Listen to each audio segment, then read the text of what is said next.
What's happening? It's your boy Quincy Murdoch, courteous and not just music podcast. Back at you with another episode where we keep it real and honest, always.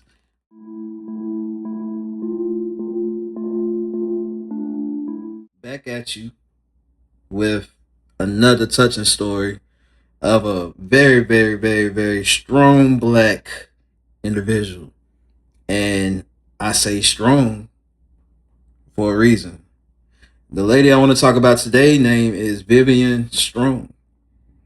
On June 24th, 1969, a 14-year-old Vivian Strong was shot and killed by James Loder, a white police officer, while leaving a party in the Logan Fontanelle public housing complex. Vivian was one of many teenagers at a dance party in a vacant housing unit that had been left unlocked by the maintenance crew. After a neighbor called the police and officers arrived, the teenagers ran from the party. Officer James Loder raised his gun and fired a single shot, hitting Vivian Strong in the back of the head as she ran away. Vivian was killed instantly. The shooting death of this unarmed black girl by a white police officer sparked several days of turbulent protests along 24th Street.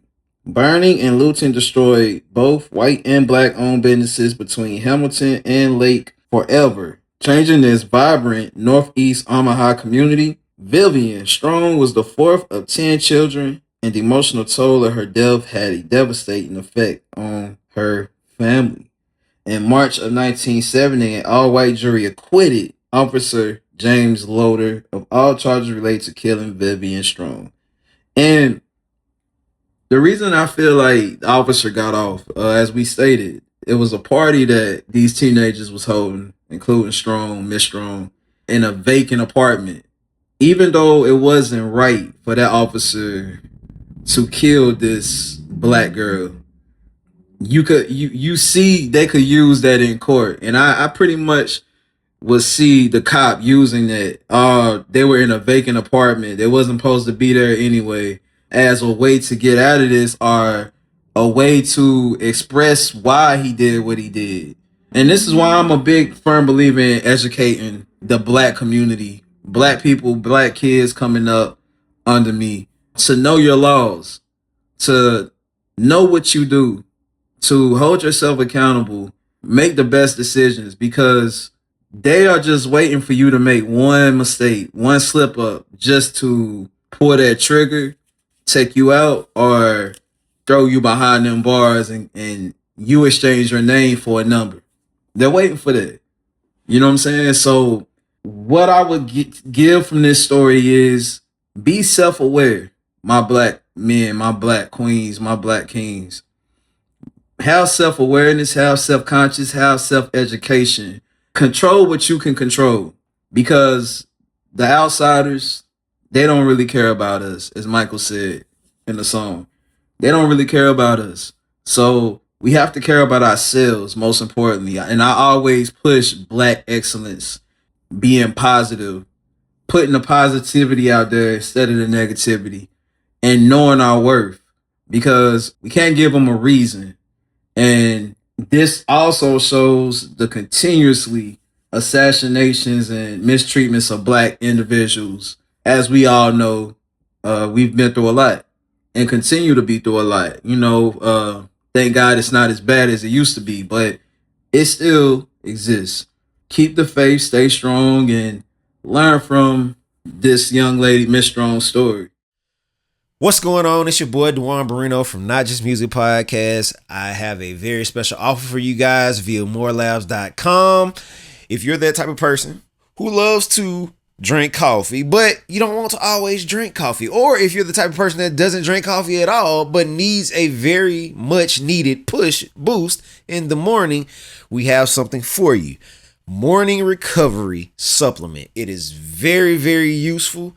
It is very, very highly effective. Also, if you're the type of person that, you got drunk the night before and you wake up in the morning, you had a hangover, guess what? It works for you too. All right. So at the end of the day, if you head over there to morelabs.com, We have something set up for you already at checkout. All you have to do is enter the code NJMP and you will receive 25% off instantly. How about that? Can you beat that? Head over to morelabs.com, all right? Peace. Vivian Strong was the daughter of James and Cassie Strong and was born on December 24th, 1954 in Philadelphia, Pennsylvania. She attended Tech Junior High in Omaha, Nebraska and planned to become Sacred. I'm sorry if I said that wrong. But because of her heart condition, she developed in 1964 a leaky aortic valve. Her attendance was irregular. She routinely visited local hospitals and care facilities. For example, in January 1964, she stayed in the University of Nebraska Medical Center for over a month. January 23rd to February 27th. And from April to November of the same year, she was a bed patient at Hattie B. Monroe Home. She had one sister and 6 brothers. A childhood friend described her as a so sweet and a good friend to everybody. So yes, it's unfortunate. Rest in peace, Miss Strong. You know, we can learn a lot from her story. More blessings her way, more to her family. I hope they're able to cope with this and get through this, you know, to this day, because I know you can never replace a life, you know, so more blessings and more educating ourselves to these stories, and I'm going to keep them coming. So once again, it's your boy Quincy Murdoch with another episode of Not Just Music Podcast, where we keep it real and honest, always.